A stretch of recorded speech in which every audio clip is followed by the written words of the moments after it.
Namaste to all. Today also we will see very important and interesting question answers. The first question is it necessary to concentrate on an image while doing meditation? Please guide me. My Acharya Ji, Swami Ram Swarup Yogacharya, beautifully answers in the website vedmandir.com. No, please, one should never concentrate on any image while doing meditation. This being against Vedas and Yoga Shastra Sutra 3/1, which states Desh Bandhasya Chitasya Dharana. That is, concentrate on a point of body like Agya Chakra, tip of the nose or heart. So we cannot go against the Vedas and Shastras. Next question, when and in what era did Valmiki write his Ramayana? Some says that Valmiki wrote the Ramayana before actual Ram's birth. If before, how did he see the future? When and what era was it translated by Tulsidas? How come there are so many inaccuracies in Tulsi Ramayana? My Acharya writes, Valmiki Ramayana has been written 1,81,49,070 years ago in Treta Yuga. Valmiki ji was contemporary to Sri Ram, that is Sri Ram and Valmiki ji both were alive at the same time. So Valmiki ji did not write it before Ram's birth but wrote after Ram's birth and when both were alive. Tulsidas has not made 100% correct translation of Valmiki Ramayana. Tulsidas ji has written in Ramayana about 300 years ago. Inaccuracies always occur when the true knowledge of Vedas is oversighted and self-made stories are spread. Next question, I heard that Ravan had 10 heads. Is it true? And also, was he learned of Vedas? My Acharya answers, nobody can bear 10 heads because it is unnatural. Moreover, Valmiki Ramayana has been written by Rishi Valmiki ji, who was contemporary of Sri Ram and was learned of Vedas and Yoga philosophy.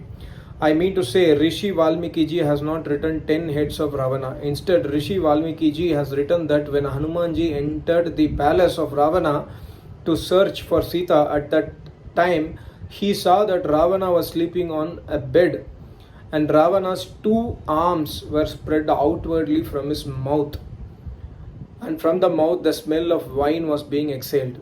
In Rigveda Mantra 1/164/39, it is stated that until a devotee who listens to Vedas realizes Almighty God, his study and listening of Vedas will not be useful for him, because the main motto of Vedas is to realize God, where all senses, mind and intellect is controlled and the devotee never does any sins.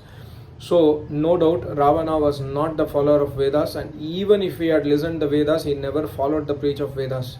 So ultimately his act of listening Vedas went in vain only. What a beautiful answer. Next question, Swamiji Namaskar, please explain Sthool and Sukshma Sharir. My Acharya answers, Sthool means Panchabhautik. Panchabhautik means it is seen by naked eyes. Sukshma Sharir, wherein 5 pran, that is the 5 vital airs, and 5 Gyan Indriya, that is the organs of sense, and 5 Sukshma Bhut, Man and Buddhi exist.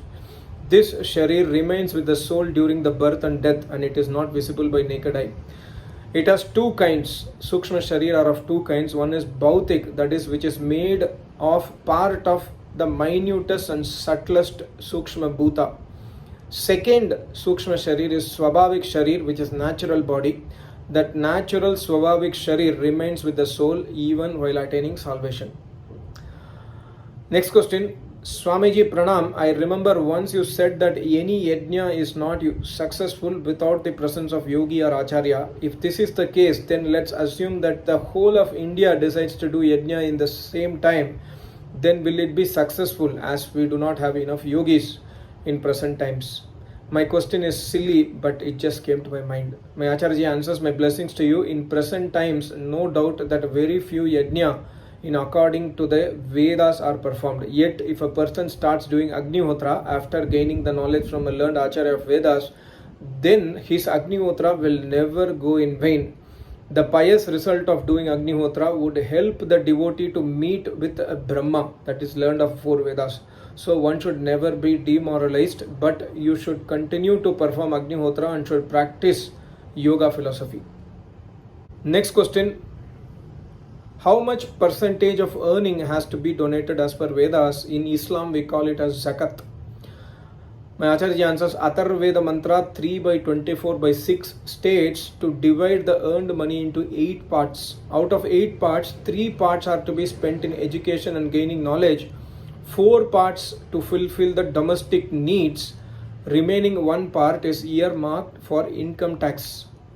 As per the said mantra, 3 parts are stated to meet with requirement of education and getting knowledge. So if earning is rupees 100, then 3 parts will be 37 rupees 50 paise.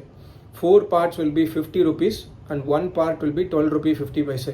So rupees 37.50 paise which are to be spent in education and knowledge is further divided separately for education and knowledge as per our requirement.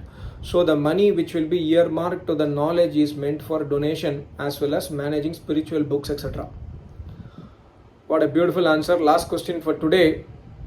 Swamiji, my son committed suicide last year.